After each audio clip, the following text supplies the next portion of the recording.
சாவடிச்சு போடுவாங்க நிலைமை. நீ யோசிக்கமாங்கிறாங்க. ரெண்டு பேரையும் அனலைஸ் பண்ணி நீ உங்ககிட்ட எப்படி அவர்கள் கேட்கலாம், அது எப்படி உன்னிடத்துல கேட்கலாம் கேட்கல. என்ன சொல்றாங்க, ரெண்டு பேர்ல நான் யாரை செலக்ட் பண்ணலாம்னு கேட்கும்போது அவர் கோபக்காரமா இவர் காசு இல்லாருமா நீ பாத்துக்க வேணும்னா உசாமா நீ கல்யாணம் பண்ணிக்க அப்படின்னு சொல்லி, உசாமான்னா நபிகள் நாயகத்தினுடைய வளர்ப்பு மகனாக செய்து இருந்தார் இல்லையா, ஹிந்தி வளர்ப்பு மகன் இல்லாம போச்சு, அவருடைய மகன் தான் உசாமா. இந்த உசாமா பேரப்புள்ள அந்த சொல்றாரு, அவர் என்ன உனக்கு கல்யாணம் பண்ண சொல்றேன், அவர் நல்ல மாப்பிள்ள, அவரை கட்டிக்கிறான்னு சரின்ட்டாங்க அந்த அம்மா. அப்படி நபிகள் நாயகம் என்ன பண்ணிருக்காங்க, கல்யாணம் பண்ணி வச்சிருக்காங்க. இதுகளெல்லாம் கூட மார்க்கத்தில் என்ன இல்ல, பெண்ணுக்கு அந்த உரிமை இருக்குது, நமக்கு விளங்குறதுல இருக்கு, பெண்ணுக்கு அந்த உரிமை இருக்கு. ஆனால் அதுல உள்ள மேற்று என்ன ஷரத்து என்னன்னு கேட்டா, இந்த மாதிரி கலந்து பழகிற நேரத்தில் கவனிக்க வேண்டிய ஒவ்வொரு விதியை கவனிக்க. இவ்வளவு அனுமதிச்சுட்டு இஸ்லாம் என்ன சொல்லுதுன்னு கேட்டா சில கண்டிஷன்ஸை போடுது. இந்த கண்டிஷன் தான் முக்கியமானது.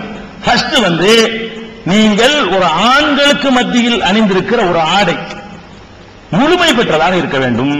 கலந்து இருக்கிறதுன்னு சொல்லிட்டு அதுக்காக வேண்டி இடுப்பு தெரிகிற மாதிரி உட்கார்ந்து கலந்து இருக்கிறதா, அதுக்கு பேர் கலந்து இருக்கிறது இல்ல. கலந்து இருக்கிறதுன்னு சொன்னா பெண்கள் தங்களுடைய முன்கை முகம் தவிர மற்ற உறுப்புகள் மறைத்த நிலையில் தான் அந்நிய ஆடவர்கள் நான் ஏற்கனவே சொன்ன ஒரு லிஸ்ட், அவங்களை தவிர உள்ளவங்க தகப்பன் மகன் அந்த லிஸ்ட்ல இல்லாதவர்களை நீங்கள் மணந்து கொள்றதா, சாரி அவங்க பக்கத்துல இருக்கிற கலந்திருப்பதாக இருந்தால் எப்படி இருக்கணும்னு கேட்டா, உங்களுடைய ஆடை முகம் கையை தவிர மறைக்கப்பட்ட நிலையில் இருக்கணும்.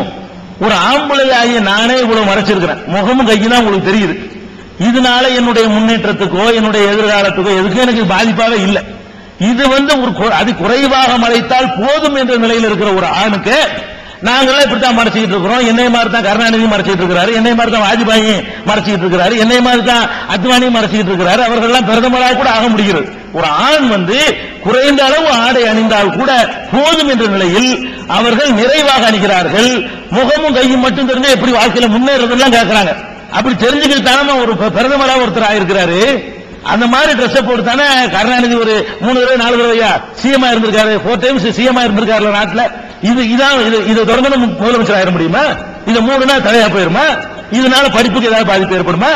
இதனால நம்முடைய வேற என்ன முன்னேற்றக்கா தடையாயிருமா? கைய முகம் இதுதான் அந்நிய ஆடவர்கள்ட்ட தெரியணும். ஏன் ஆம்பளை உங்களுக்கு படைச்சவனுக்கு தான் தெரியும், உங்களுக்கு தெரியாது. படைச்சவனுக்கு தெரியும் இந்த ஆம்பளையுடைய பார்வைகள் எங்கெங்க மேயும் அவனுக்கு தெரியும். அவன் சொல்றான், இது இறைவனுடைய சட்டம், இது நீ உனக்கு தெரியாது எனக்கு, நான் தான் அவனுக்கு வச்சிருக்கிறேன். அந்த புரோகிராம் பண்ணது நான் தான். புரோகிராம் பண்ணவன் என்ன செய்யறான், அதுக்கு உள்ள ஆன்டி வைரஸ் மாதிரி உங்களுக்கு சொல்லி தந்துடுறான். வைரஸ் அங்க வச்சுட்டு உங்களுக்கு ஆன்டி வைரஸ் என்ன பண்றான், பொண்ணுமா இல்ல கம்ப்யூட்டர் புரோகிராம்ல வைரஸுக்கு ஒரு ஆன்டி வைரஸ் போட்டதானே வேலை செய்யும். ஆன்டி வைரஸ் தான் இது. இதுதான் இந்த கவசத்தை நீங்க போட்டுக்கிறீங்க, அது உங்களுக்கு நல்லதுன்றது. அப்ப ஆண்களுடைய ஆடை இந்த மாதிரி பெண்களுடைய ஆடை ஆணோட கலந்து பழகக்கூடிய நேரத்தில் ஆடை கரெக்டா இருக்கணும். ஆடை சரியில்லைன்னு சொன்னா அது பெரிய பின்னடைவு ஏற்படும். மார்க்கத்தில் கூடாது, கலந்து பழகிறது கூடாது. அப்படி ஒரு ட்ரெஸ் பண்ணக்கூடியவர்கள் கலந்தார்களே ஆனால் நீங்க என்ன வேண்டாலும் நடக்க வாய்ப்பு இருக்கிறது. வாய்ப்பு இருக்கா இல்லையோ அல்லாஹ்விடத்தில் குற்றவாளி. நீங்க வாய்ப்பே இல்லைன்னு வச்சுக்கிட்டாலும் சரி, அல்லாஹ்வுடைய கட்டளை மீறுகிறார்கள். இரண்டாவது ஜீனத். ஜீனத்தை ஜீனத்துனா என்ன, மேக்கப் பண்ணுவது இயல்பாக இருக்கிறதுங்கிறது வேற.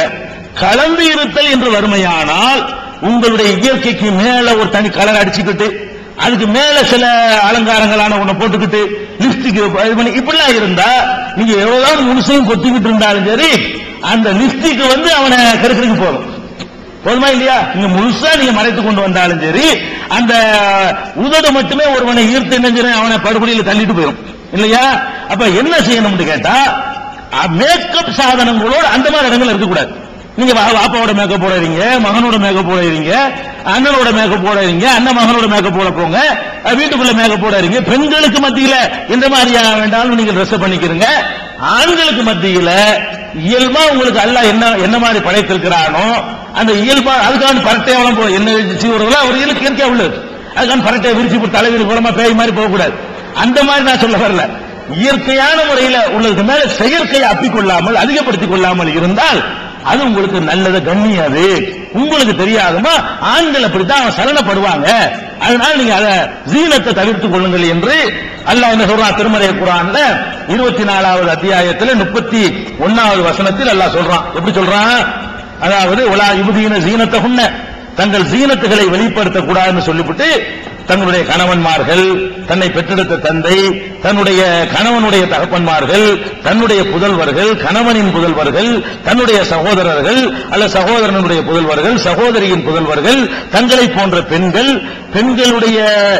பெண்களின் பக்கம் நாட்டமே இல்லாத வயதை அடைந்து விட்ட ஆண்கள், ஒரு 95 அந்த மாதிரி கணக்குல, இப்ப 95 நம்ப முடியல இந்த காலத்துல, அந்த மாதிரி நடந்து விட்ட ஆண்கள் அல்லது ஆண் பெண் என்ற பேதங்கள் எல்லாம் புரிந்து கொள்ளாத சிறுவர்கள், குழந்தைகள், இந்த மாதிரியான ஆட்கள் மத்தியில நீங்க என்ன வேணாலும் மேக்கப் பண்ணிட்டு போங்க. இப்படியான ஆட்கள் மத்தியில, இவர்களை தவிர மற்றவர்கள் மத்தியில நீங்கள் அதிகமான மேக்கப்போடு இருக்கக்கூடாது. சீனத்துனா மேக்கப் அர்த்தம், அதிகமான அழகுன்னு அர்த்தம் கிடையாது, தப்பா அர்த்தம் செய்யறாங்க. சீனத்துனா கவர்ச்சி பண்ணிக் கொள்வது, அந்த மாதிரியான கவர்ச்சிகள் பண்ணக்கூடாது. இது திருக்குறான்ல 24வது அத்தியாயத்துல 31வது வசனத்தில் நீங்கள் இதை பார்க்கலாம். அடுத்து என்னன்னு கேட்டா, கலந்து பழகக்கூடிய கண்டிஷன், ஆடை கரெக்டா இருக்கணும், இல்லன்னா கலந்து பழகுற குற்றம். இது ஒரு குற்றம், அது குற்றமா போயிடும். ரெண்டாவது குற்றம் என்னன்னு கேட்டா, அந்த மேக்கப் இருக்கக்கூடாது. ஆடை முழுமையா அணிஞ்சுக்கிட்டு மேக்கப்ல வேற மாதிரி மேக்கப் பண்ணலாம்ல, மூஞ்சிலேயே எவ்வளவு காட்டலாமே, முகத்துல எவ்வளவு காட்ட முடியும், அதுல எல்லாம் கவனமா இருந்துக்கணும். அடுத்து என்னன்னு கேட்டா, குலைந்து பேசக்கூடாது. சாதாரணமா கேட்டா எஸ் நோன்னு சொல்ல வேண்டியானே, அதுக்கு ஒரு மாதிரி அப்படி வளைச்சுக்கிட்டு ஒரு மாதிரி இழுத்துக்கிட்டு, அதுக்குன்னு ஒரு அந்த குலைந்து பேசுறது சொல்லுவாங்கம்மா, குஞ்சு பேசுற மாதிரி, அந்த குஞ்சு பேசுறதுங்கிறாங்கல்ல, அந்த இழுவையெல்லாம் வச்சுக்கிட்டீங்கன்னா அவன் வேற மாதிரி சிக்னல் எடுத்துக்கிடுவான். ஆம்பளை நீங்க சிகல்பா நீங்க நடப்பீங்க, ஆம்பளை என்ன எடுத்துக்கிடுவான்னு கேட்டா என்னமோ ஒரு சிக்னல் கொடுக்குறாங்க இவங்க அப்படின்னு அவன் எடுத்துக்கிடுவான். அப்படி நான் சொல்லல, அதே அல்லாஹ் சொல்றான் 33வது அத்தியாயத்துல 32வது வசனத்துல அல்லாஹ் சொல்றான், ஃபலா தஹ்லான பில் கவுல், குலைந்து பேசாதீர்கள், எத்தும உள்ளது ஃபீக்கல் பிஹி மரதுன், உள்ளத்தில் நோய் உள்ள ஒருத்தன் அதை ஒரு மாதிரியா எடுத்துக்கொள்வாங்க. அல்லாஹ் சொல்றது அப்படி வேற வார்த்தை நான் சொல்றேன். உள்ளத்துல நோய் இருக்கிறவன் எல்லாரும் அப்படி இருக்க மாட்டான். இந்த மாதிரி சாதாரண பேசணும் மட்டும் மாதிரியா பேச இழுக்கு சைப்பா போகுது அப்படின்னு நினைஞ்சிருவான். சாதாரண பேசணும், சாதாரண ஒரு பொம்பளை பேசுகிறீங்க, ஒரு பெண்ணோட ஒரு பெண் எப்படி பேசுவீங்க அந்த மாதிரி தான் பேசணுமே தவிர அதை ஒரு டைப்பான பேச்சு உங்களுக்கு தெரியும் சொல்லி தர வேண்டியதில்லை. அந்த மாதிரி டைப் வேணாம். அதுகள் அறவே என்ன செய்யணும், தவிர்த்துக் கொள்ளணும். இது மார்க்கத்தில்.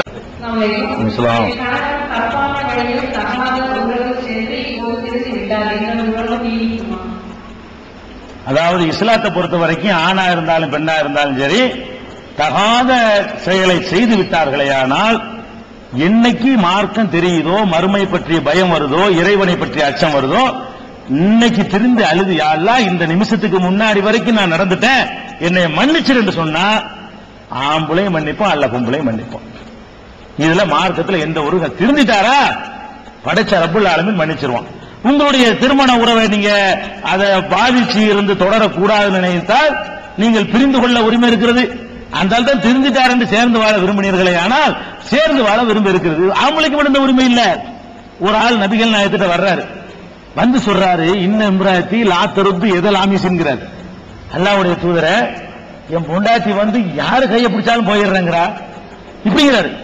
இப்படி ஒரு பொம்பளையா இருக்கிறான்னு சொல்றாரு. எவ்வளவு தேவையான வார்த்தைன்னு பாருங்க. அவர் சொல்றாரு, என் மனைவி தீண்டுபவருடைய எவருடைய கையையும் அவள் தட்டி விடுறது இல்ல, இப்படி நடந்து கொள்றாருன்னு சொல்றாங்க.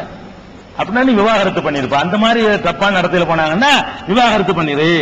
அவர் திருப்பிட்டு கேட்கிறாரு, நான் அவளை ரொம்ப விரும்புறேங்கிறாரு. இதுக்கு பிறகு விரும்புறேங்கிறார் அவர். அப்ப சேர்ந்து போ. ரசூலுல்லாஹ் என்ன பண்ணாங்க, நீ விரும்புன சேர்ந்து போடா, அனுமதிச்சுட்டாங்க. இதுவும் ரசூல் ஸல்லல்லாஹு அலைஹி வஸல்லம் ஹதீஸ் நூல்ல காணப்படுகிறது. நீங்க தவறான நடத்தைக்கு போன பிறகும் சேர்ந்து வாழ நினைச்சால் உங்களுக்கு உரிமை இருக்கிறது, பிரிந்து கொள்வதற்கும் உங்களுக்கு மார்க்கத்தில் உரிமை இருக்கிறது. அதனால் திருமண பந்தங்களுக்கு எந்த விதமான குந்தகமும் ஏற்படாது.